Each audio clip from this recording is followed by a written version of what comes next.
देख रहे हैं SPN9 न्यूज। मैं काशिफ अली एक बार फिर हाजिर हूं आपके सामने आपका खास प्रोग्राम दर्शकों के साथ मुद्दे की बात में। आज हमारा खास मुद्दा है 2019 के जो लोकसभा चुनाव आ रहे हैं उसमें अगला प्रधानमंत्री आप किसको देखना चाहते हैं। एक तरफ तो प्रधानमंत्री नरेंद्र मोदी का चेहरा है तो दूसरी तरफ वहीं राहुल गांधी का भी नाम लगातार कहा जा रहा है कि कांग्रेस पार्टी कह रही है कि उनके नेतृत्व में वो सरकार बनाएंगे और राहुल गांधी देश के अगले प्रधानमंत्री बनेंगे।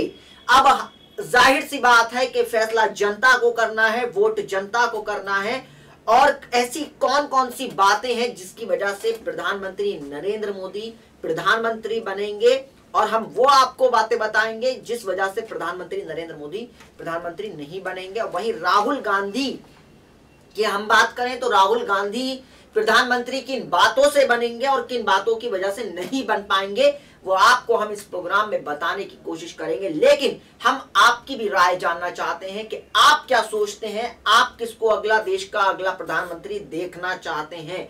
आप किसको चाहते हैं कि कौन देश का कमान संभाले और कौन देश को बेहतर तरीके से लेकर जाए।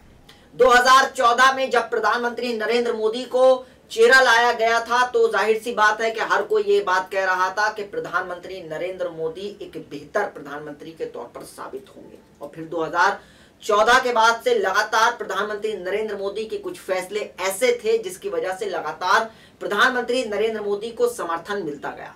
उसमें शुरुआत के जो फैसले थे जो बहुत ज्यादा हिम्मत वाले हम फैसले कह सकते हैं वो नोटबंदी और GST का लागू करना था, क्योंकि जनता का ये कहना था कि इतने ज्यादा दमदार फैसले, इतने प्रभावशाली फैसले लेना हर किसी की बस की बात नहीं होती।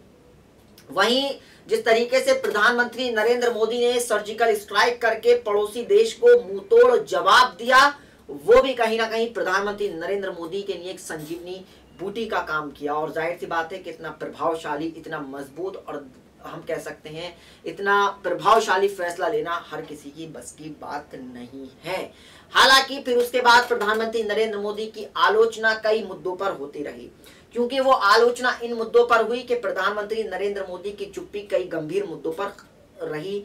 कई गंभीर मुद्दों पर प्रधानमंत्री नरेंद्र मोदी की कोई भी टिप्पणी सामने नहीं आई, कोई बात सामने नहीं आई, जिससे जाहिर हुआ कि प्रधानमंत्री नरेंद्र मोदी जो है उनका स्टैंड क्या है। उसमें सबसे पहला जिस तरीके से हम कह सकते हैं कि गाय के नाम पर लोगों को मारा गया, बेकसूर लोगों को मारा गया, उस पर हालांकि प्रधानमंत्री नरेंद्र मोदी की 2 से 3 बार उन्होंने अपनी बात रखी, लेकिन फिर भी वो एक होता है कि प्रधानमंत्री नरेंद्र मोदी का एकदम कड़ा अवस्था में कोई चेतावनी देना वो कहीं नजर नहीं आया, जिससे जाहिर हुआ कि प्रधानमंत्री नरेंद्र मोदी इसकी खामोशी कहीं ना कहीं वो परेशान कर सकती है। फिर उसके बाद हल्के हल्के प्रधानमंत्री नरेंद्र मोदी की छवि 2019 तक आते आते थोड़ी कमजोर पड़ गई और फिर ऐसा हुआ कि एक जिन निकला राफेल मामले का। राफेल जो कहा गया कि जो राफेल डील हुई फ्रांस के बीच, भारत और फ्रांस के बीच, उसमें भ्रष्टाचार हुआ है, ये आरोप कांग्रेस पार्टी और राहुल गांधी लगातार लगा रहे हैं। और फिर लगातार उन पर राफेल डील पर आज तक राहुल गांधी घेरे हुए हैं, लगातार उन पर आरोप प्रत्यारोप का दौर चल रहा है। कभी प्रधानमंत्री नरेंद्र मोदी कह रहे हैं कि चौकीदार जिस तरीके से काम कर रहा है तो बाकी लोगों की नींद उड़ी हुई है। वहीं दूसरी तरफ राहुल गांधी लगातार रैलियों में जाते हैं, लगातार चौकीदार चोर है के नारे लगवाते हैं, तो वो भी एक अलग तरीके की राजनीति है। बहरहाल फैसला जनता को करना है। 2019 का वो वक्त आ चुका है कि जब लोकसभा चुनाव नजदीक आ चुके हैं। अब फैसला जनता को करना है, अब फैसला आपके हाथ में है। अब फैसला आपको करना है कि आप किसको अपना प्रधानमंत्री देखना चाहते हैं। और ये जो साल है काफी अहम है, क्योंकि ये हमारे देश का भविष्य भी तय करेगा।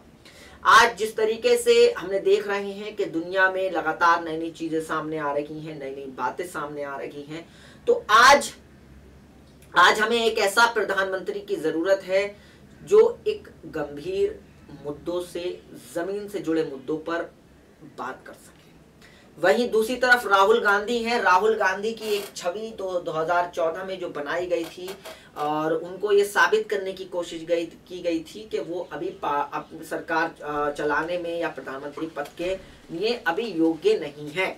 लेकिन लगातार राहुल गांधी ने अपने आप में बदलाव किया, अपने आप को कई मामलों में साबित किया लगातार। लेकिन यह बात कही जाती रही बीजेपी की तरफ से कि जब से राहुल गांधी ने कांग्रेस पार्टी की कमान ली है तब से कांग्रेस पार्टी लगातार का गिर रहा है। लेकिन फिर भी लगातार कई राज्यों में चुनाव हार का सामना करना पड़ा कांग्रेस पार्टी को। फिर उसके बाद गुजरात में थोड़ी सी स्थिति संभली, फिर अब जाकर 3 राज्यों में जब जीत हासिल हुई है तो राहुल गांधी की छवि में थोड़ा सा सुधार देखने को मिल रहा है। अब जिस तरीके से वो आक्रामक रुख अपनाए हुए हैं रैलियों में लगातार, अपने हाल ही में देखा कि राजस्थान के जयपुर में जिस तरीके से वो रैली कर रहे थे, रैली के दौरान जो अपने भाषण दे रहे थे, जो बातें कर रहे थे, वो कहीं ना कहीं राहुल गांधी की छवि को एक अलग तरीके से पेश कर रही थी। वहीं दूसरी तरफ के वो लगातार युवाओं को, किसानों को, महिलाओं को संबोधित करते हैं, लगातार वो कहते हैं कि युवा करते हैं, तो जिससे कहीं ना कहीं ये संदेश जाता है कि वो सिर्फ युवाओं को लेकर सोच रहे हैं। लगातार सोचने की उनकी एक क्षमता जो है वो थोड़ी बदल चुकी है। और जाहिर सी बात है कि अब देश एक ऐसे मुकाम पर पहुंच चुका है। देखिए, हम दोनों ही सरकारों को, दोनों ही पार्टी को हम कटघरे में खड़ा करेंगे, चाहे बीजेपी हो या कांग्रेस हो, क्योंकि जाहिर सी बात है कि आप बीजेपी जिस तरीके से 4.5 साल अब पूरा हो चुका है, 5 साल तकरीबन होने को है, तो उनका अपना, जब वो सरकार में आने वाले थे तो लगातार बड़े बड़े वादे किए गए थे, दावे किए गए थे। 2 करोड़ हर साल रोजगार पैदा करने का वादा किया गया था और बहुत सारी चीज़ों को बीजेपी की तरफ से वादे किए गए थे, लेकिन कोई भी एक वादा पूरा होता हुआ नजर नहीं आ रहा। वहीं कांग्रेस पार्टी का भी 60 से 70 साल का रहा, पूरा एकदम देश को चलाया उन्होंने, लेकिन उसके बावजूद भी आज भी देश में ऐसी कई कमियां हैं, जैसी कई हम कह सकते हैं कि ज़रूरतें हैं जो पूरी नहीं हो पाई।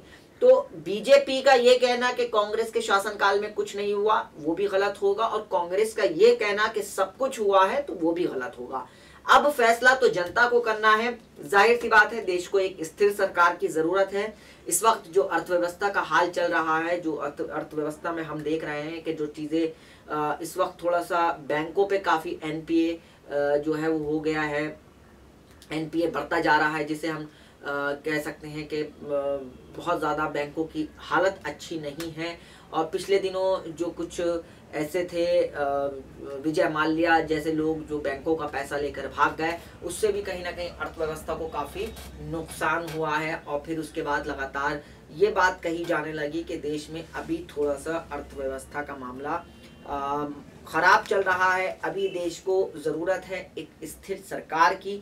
तो अब जैसे जनवरी का महीना ये चल रहा है, अब 2 से 3 महीने के बाद चुनाव होंगे और चुनाव के दौरान सारे अपने अपने वादे पूरे किए जाएंगे, वादों को निभाने की बातें होंगी, दावों की बातें की जाएंगी। लेकिन हम जनता से एक ही बात, मुद्दे की बात हम ये करना चाहते हैं कि आपको सिर्फ मुद्दों पे राजनीति करनी है।